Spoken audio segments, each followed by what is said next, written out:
श्री स्वामीनारायण भगवाननी जय, अक्षर पुरुषोत्तम महाराजनी जय, प्रमुख स्वामी महाराजनी जय, महंत स्वामी महाराजनी जय, प्रमुख स्वामी महाराज शताब्दी महोत्सवनी जय.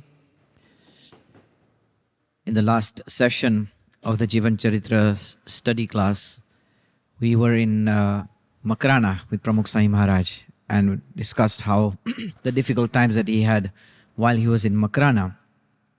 Today we're going to carry on. We're starting with G45. Now there was a Hari Bhakta by the name of Khengarji Bhai. He had been conducting or contributing to the compilation of the Swaminarayan Prakash for almost 27 years. So he was a very integral part of the Swaminarayan Prakash, a very instrumental Hari Bhakta in Seva. However, now he was facing difficulties due to his age, and as a result, he wasn't able to focus too much on his Seva. So he spoke to Yogi Bapa and Pramukh Swami Maharaj, with his regrets not being able to perform Seva to his full capacity. And so then it was decided to entrust the whole compilation of the Swaminarayan Prakash to some of the sadhus in Mumbai. They had just been initiated, a young group of sadhus, and it was initially decided that they would take on the role of finishing off the Swaminarayan Prakash and compiling all that. Now, Pramukh Swami Maharaj then wrote a letter in the Swaminarayan Prakash. The edition was September-October 1965. So this was the issue in which Pramukh Swami Maharaj wrote a letter explaining all this. Now, as we mentioned earlier, this was the way that Pramukh Swami Maharaj would communicate with the rest of the Satsang Mandal. It was through letters and through the Swaminarayan Bliss and the Swaminarayan Prakash. This is what Pramukh Swami Maharaj writes. Yogiji Maharaj had expressed to me to entrust the working of the Prakash to the sadhus residing at the Dadar Akshar Purushottam Mandir, who are studying Sanskrit and the scriptures. They are also spiritually elevated and highly enthusiastic, and have received advanced training and have imbibed saintly virtues at the same time. The responsibility of the Prakash on behalf of the Sanstha will now be undertaken by the other Mandir's Mahant Santavarya Param Pujya Sri Keshav Jivan Das Ji as the publisher, and Santvarya Dr. Swami Sri Swayam Prakash Das Ji as the editor. Pramukh Swami Maharaj is mentioning how Puja Mohan Swami Maharaj is now going to take responsibility of the entire Prakash as the publisher and Puja Dr. Swami as the chief editor. May the sadhus continue to propagate the light of moral ideals, graceful impressions, and exalted traditions, which the Prakash has already been undertaking for years through highly intellectual articles. It is my sincerest prayer that uninterrupted progress of the Prakash's glory continues. Swamiji even then sent a letter of blessings to the compilation office of the Swaminarayan Prakash. So basically the main office, he sent a letter to them.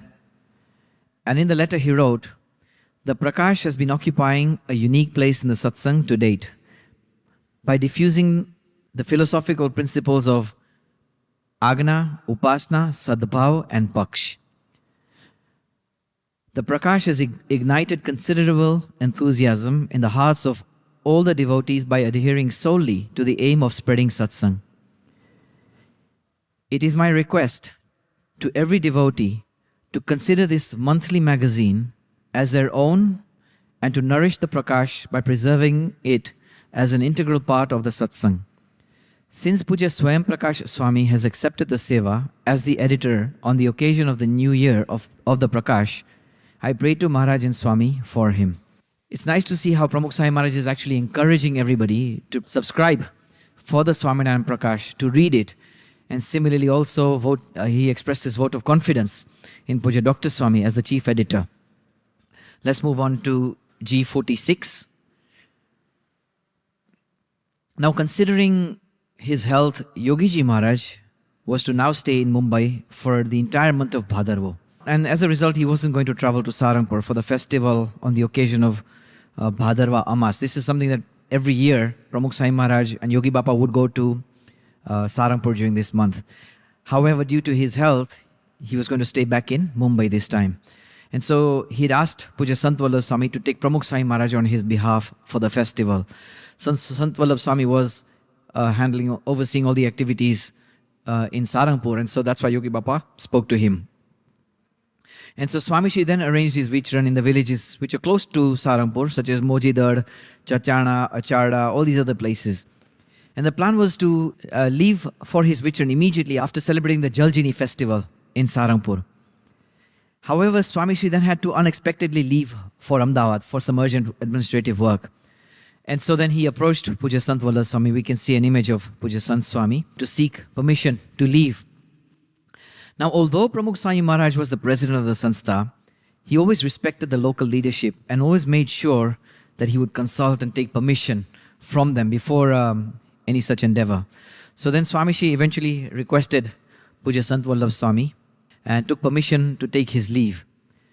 But Sant Swami was a little reluctant to say yes, because he knew and he felt that once Swamiji leaves Sarangpur to go to Ahmedabad, it's very unpredictable that he would come back, just considering the unpredictable nature of the work that Swami was so involved in.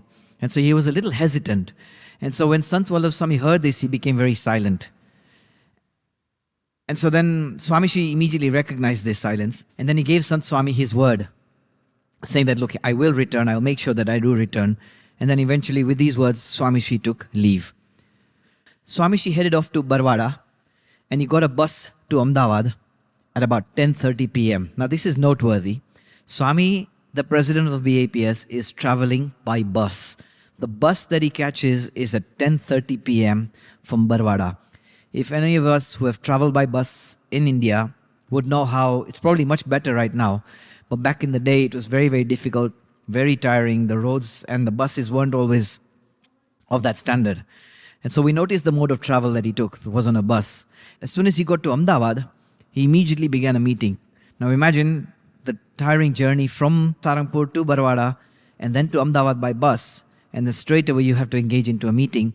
And the meeting eventually concluded at 2:30 a.m. Again, a very noteworthy incident over here. Now from Ahmedabad, Swamiji then went to Naika. He went to Naika in a truck. We can notice different modes of transport. And then he made his way to Bochasan to celebrate the Smruti Parva of Shastriji Maharaj in Bochasan.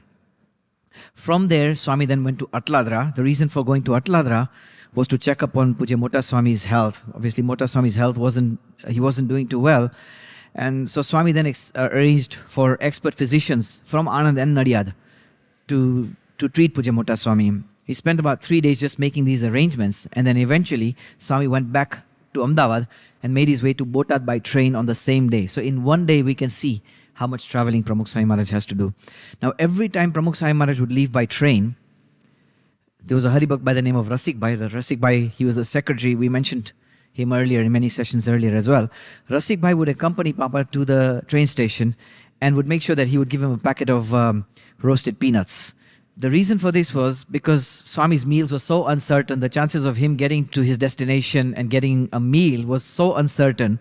And so they made sure that he would give Swami some sort of snacks to keep him going.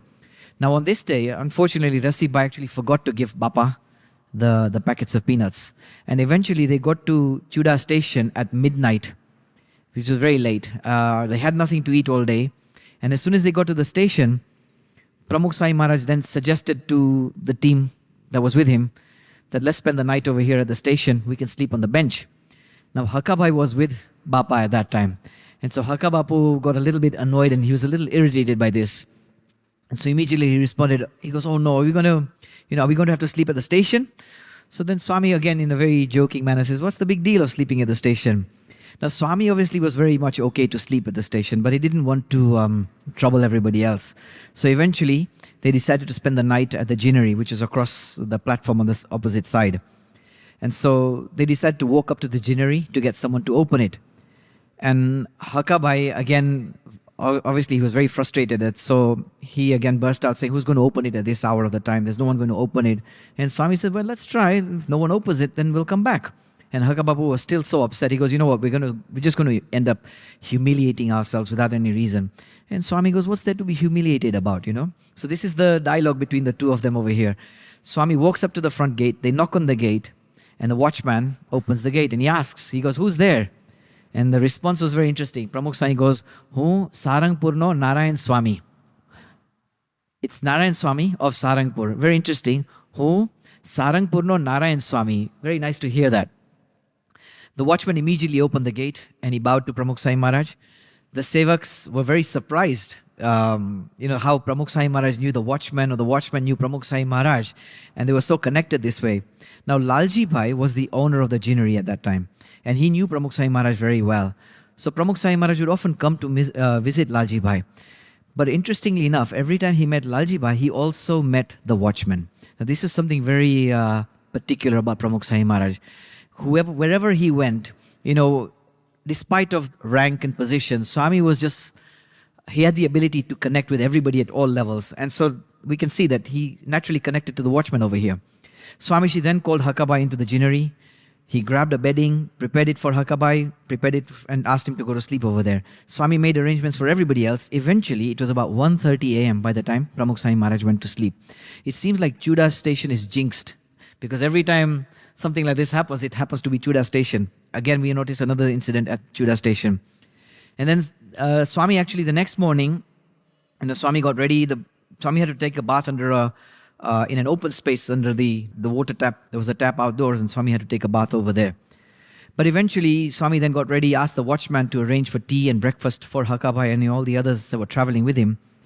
The watchman asked Swami, "What about you?" And Swami goes, "Well, nothing for me." Remember, he hasn't had anything to eat the whole day previously, and again, nothing for breakfast. Now, when everybody was ready, then eventually Pramukh Swami Maharaj started to walk towards Mojidar. Notice they're walking towards Mojidar from Chuda station. Luckily, en route, they find Popat Bhai. He was from Navagam. He was driving there, and they hitched a ride with him.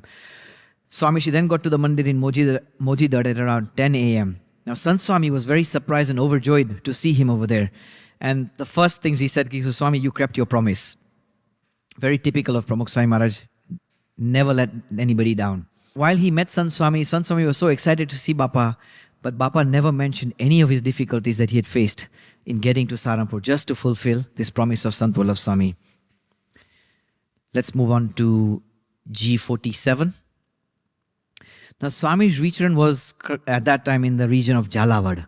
And there he met Puja Ghanshyam Charan Swami and Puja Hari Prakash Swami.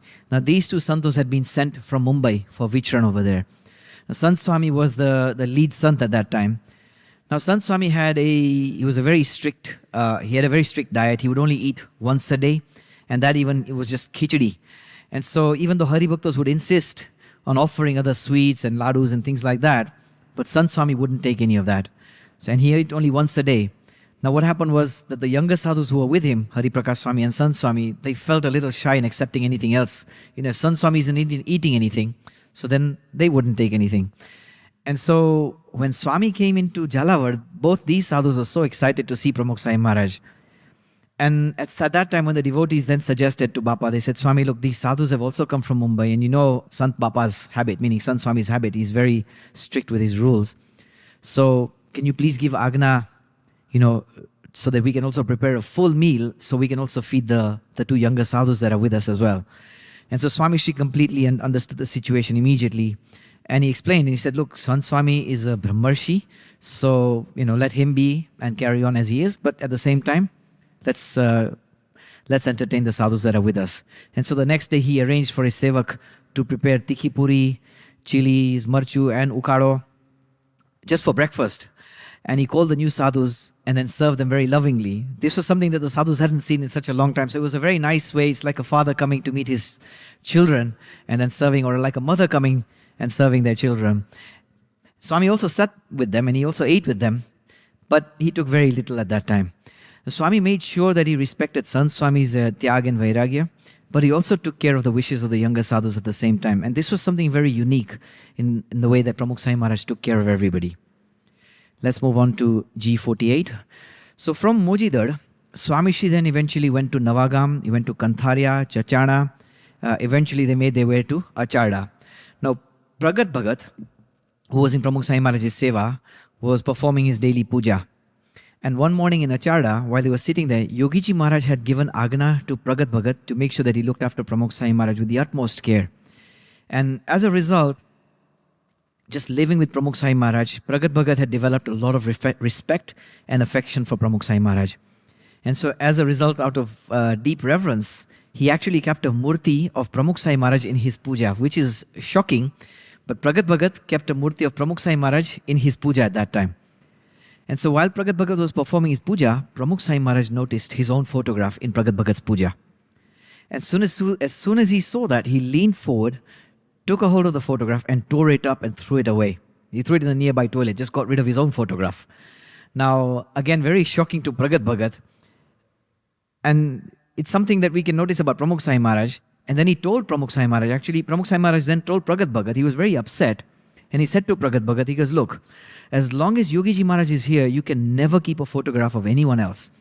Believe only one as your guru. And Swami was very firm about the principles of the satsang, that you can only have one guru.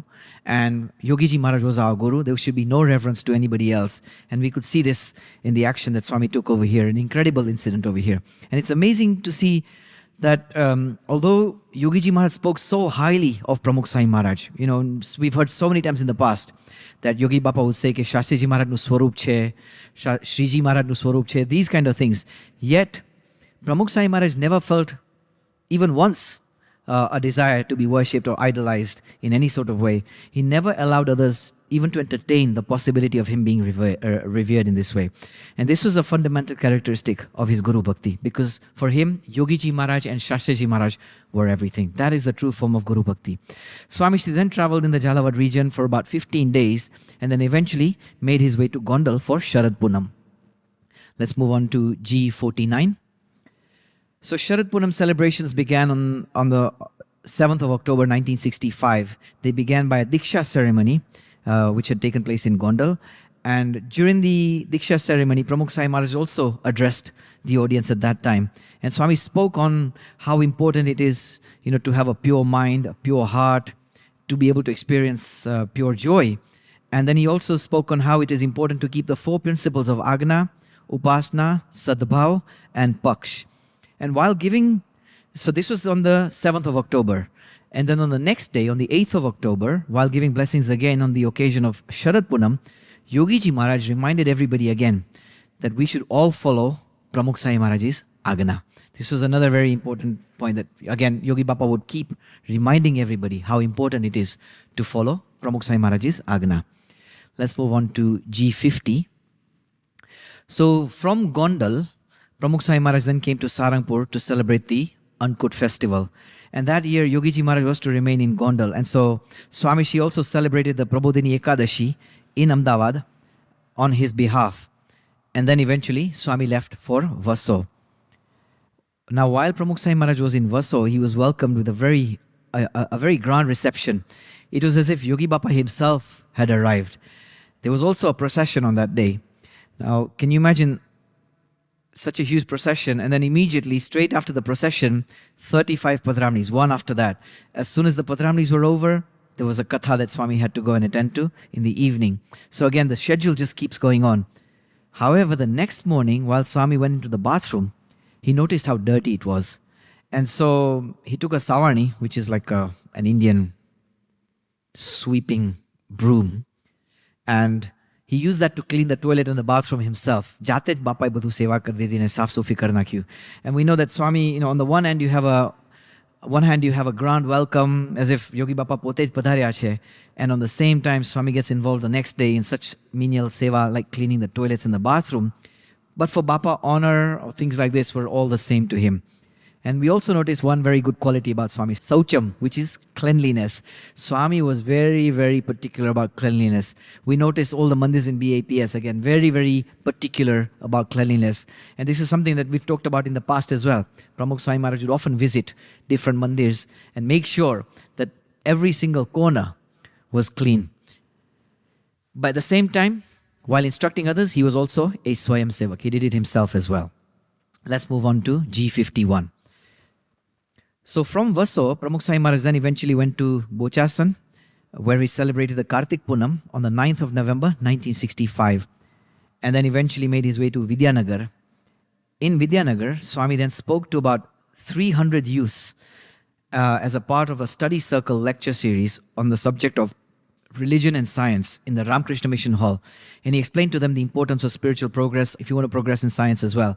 Now, interesting to see how Swami was addressing. We had the study circle was from back in the day. Even today in Vidyanagar, they have the study circles carrying on. But it's interesting to see that this has been carrying on since 1965, when Pramukh Swami Maharaj used to be there as well. Swamiji then eventually came to Atladra. He spent about 10 days with Mota Swami, again looking after him, making sure that his health was well.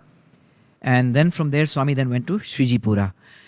Now, as soon as Swami gets to Shrijipura, the Kothari of Bochasan. Now, remember, Swami just celebrated the festival of Kartik Punam in Bochasan. Then he made his way to Shrijipura, and now he's gone. While he's in Shrijipura, the Kothari of Bochasan Mandir, Puja Bhakti Vallabh Swami. We can see an image of Puja Bhakti Vallabh Swami. So Bhakti Vallabh Swami then invited Pramukh Swami Maharaj again to Bochasan, and he requested, Swami, why don't you come to Bochasan? Now, it had only been about 12 days since Swami had actually left Bochasan. But nevertheless, Pramukh Swami Maharaj accepted the invitation, and he stayed in Bochasan for 4 days in the company of Puja Bhakti Vallabh Swami. Now think, Swami Sri was only 44 years old, and Puja Bhakti Vallabh Swami was 85 years old, 41 years older than Pramukh Swami Maharaj. Yet, Pramukh Swami Maharaj always respected his wishes. And it was nice to see the mutual respect that Bhakti Vallabh Swami also had for the president of the Sanstha, despite him being so much younger than him. Now from Bochasan, Pramukh Swami Maharaj made his way to Ahmedabad. But while he was in Ahmedabad, an unprecedented event took place in Atladra.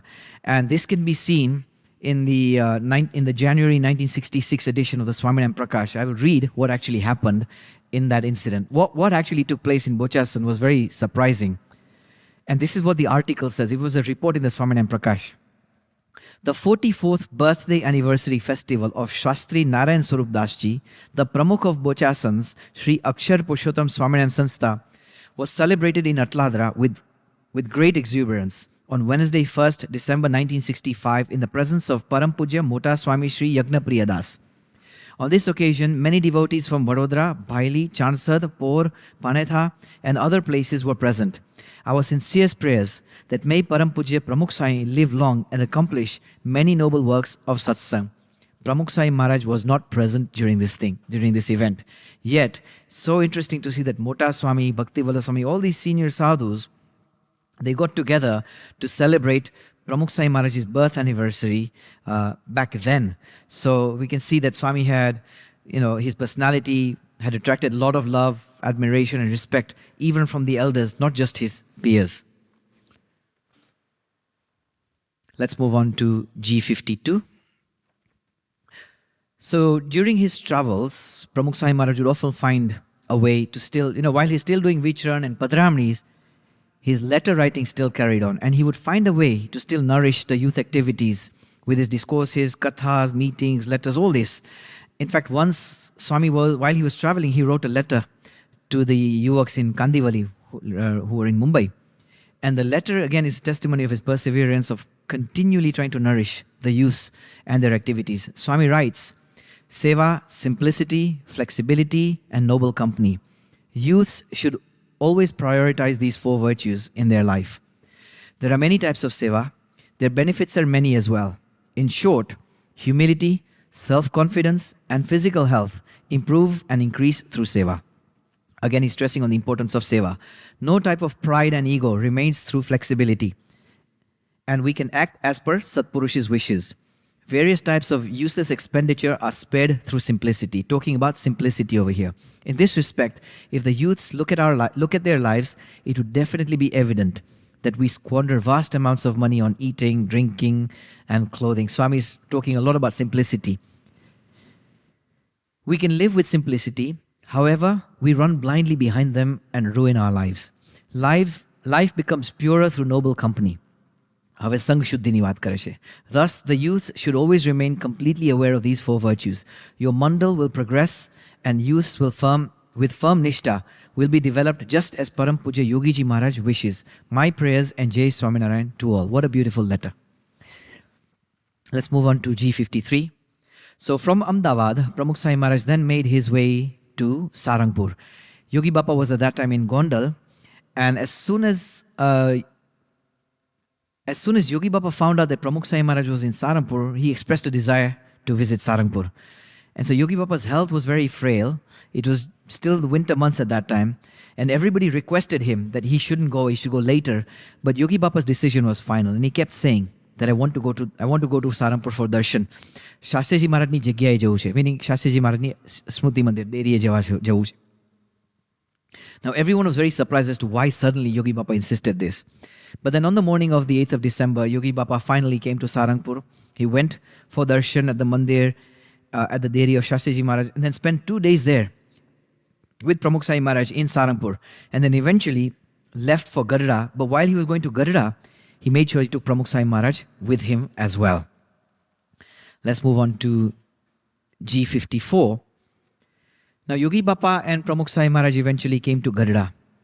Harjivan Das Swami was serving as the Kothari of the Mandir in Gadara at that time. Now he was very devoutly attached to Yogi Bapa, but at the same time he also felt that Yogi Bapa was taking extra special care of Gondal and was neglecting and not giving attention to other mandirs, especially Gadara. I mean, he was the Kothari of Gadara, so naturally he was feeling this. I mean, obviously he had a lot of respect for Yogi Bapa. But then out of frustration, then he called Pramukh Swami Maharaj and he spoke to him and he says, look, why doesn't anybody tell Yogi Bapa anything? You know, others may not speak, but you know, you're the president of the Sanstha. Surely you should be able to say something. You know, we don't have enough sadhus. 2, we don't have enough money. And how long will those sadhus in Mumbai just carry on there for, you know, there's 51 sadhus in Mumbai. Why can't we just ship them over here? Because we need all this kind of help. So he was venting his frustration to Pramukh Swami Maharaj. And Pramukh Swami Maharaj very calmly listened to everything. And once he was finished venting, then Swamiji spoke to him just as a friend. Remember, Harijivan Swami was the same sant that Shastriji Maharaj had told to ask Shantilal to become a sadhu. So they were friends from back then. And so Pramukh Swami Maharaj listened to him and spoke to him and said, look, Harijivan, you know, sometimes if we're too focused on our work and things don't always go our way, there's a chance that we would end up having abhav of the Satpurush. Ke Satpurush atlu thik nathi karyu. You know, he didn't do this well. But remember one thing, this is Yogi Ji Maharaj. Yogi Bapa is none other than Shastriji Maharaj. There is no difference at all. And then Swamiji carried on, saying that moreover, if you're talking about my authority, then I have never understood my authority outside the realm of Yogi Bapa's Agna. Shastriji Maharaj commanded me to carry out my seva in satsang according to Yogi Bapa's Agna. And since then, I have firmly decided that whatever Yogi Ji Maharaj says is 125% final. So I'm telling you as a friend, don't ever doubt anything that Yogi Bapa does. Believe everything that he does to be divine. I understand that since we care about the Sanstha, naturally we'll always want the best. But remember, nothing is possible without Yogi Bapa's grace. Swami's words were full of respect, mahima and divya bhav for Yogi Bapa. Swamiji was once asked that, you know, when you saw devotees donating money and Yogi Bapa would send that money to Gondal, then Hari Bhaktos would complain to you or Santos would complain to you, you know, regarding the accounts. And when other people complain to you about this, you know, why does Yogi Bapa do this? How did you respond to them? And Swami's response was very clear. Swami says, no, I never felt anything about it. Because everything happens according to his will. His meaning Yogi Bapa's will. He takes care of everything in the end. Why even think otherwise? You know, problems do arise, but one surety was there that there is nothing to be done in this respect. Basically, I'm not going to discuss what Yogi Bapa does. If he has willed it, then let it be. Let the money go to Gondal. All the mandirs are ours. Yogi Bapa, Pramukh Swami Maharaj goes on to say that some people were agitated due to these kind of issues. But Swami says, I was never perplexed.